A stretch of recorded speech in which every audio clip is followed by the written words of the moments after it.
Histoire 7. Le chat chanteur. Par les moustaches de mon arrière-grand-mère, je vous attendais, S'exclame Noisette à l'arrivée des enfants. Vous allez rencontrer aujourd'hui un curieux personnage. Mais avant, dites-moi, combien de moustaches porte ce personnage si je vous dis qu'il en avait 6 et en a avalé 4 en chantant à tue-tête? Je crois qu'il n'en a plus que 2, Répond Oscar avec un grand sourire. Tu as tout à fait raison, Répond Noisette en accompagnant les enfants à la porte d'eux. Mais attention au mal de tête.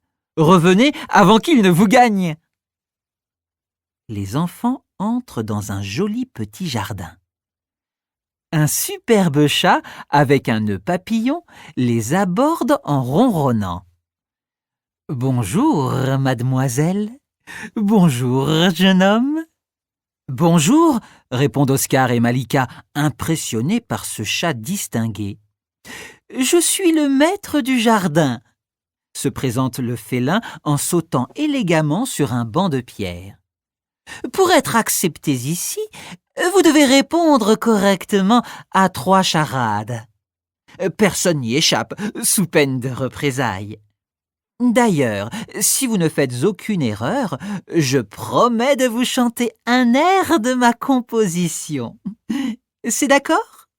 Bien, commençons. Mon premier est un félin particulièrement distingué. Mon second se dit de quelqu'un qui fait le clown. Mon tout se trouve dans les livres. Pour le premier, je pense qu'il parle de lui, chuchote Malika à l'oreille de son frère.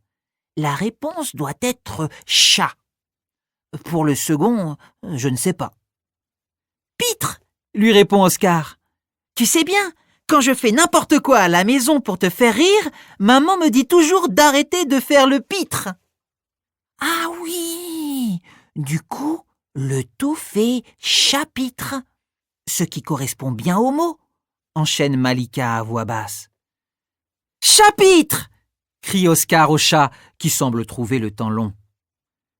C'est cela, dit-il. Continuons. La deuxième est moins facile.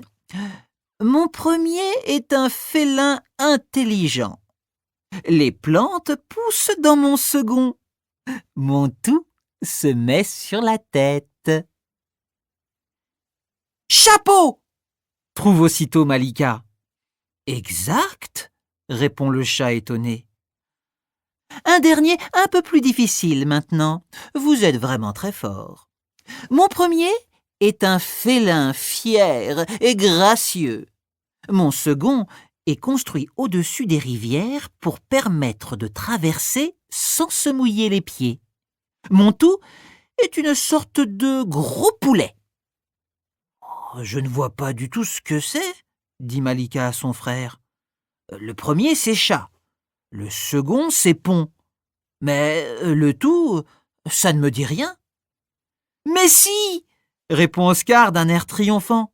Tu sais, grand-père nous en cuisine souvent avec des marrons pour fêter la nouvelle année. C'est du chapon. Il nous dit toujours « Vous verrez, c'est plus moelleux que la dinde ». Et on se moque de lui parce que, de toute façon, chapon ou dinde, c'est toujours trop cuit. La réponse est chapon, monsieur le chat. Le chat se met alors à chanter un air d'opéra à nos 2 visiteurs. Étrangement, Oscar et Malika se sauvent en courant, suivis tant bien que mal par un escargot désespéré. Ce chat chante tellement faux et tellement fort qu'ils ont tous peur de devenir sourds.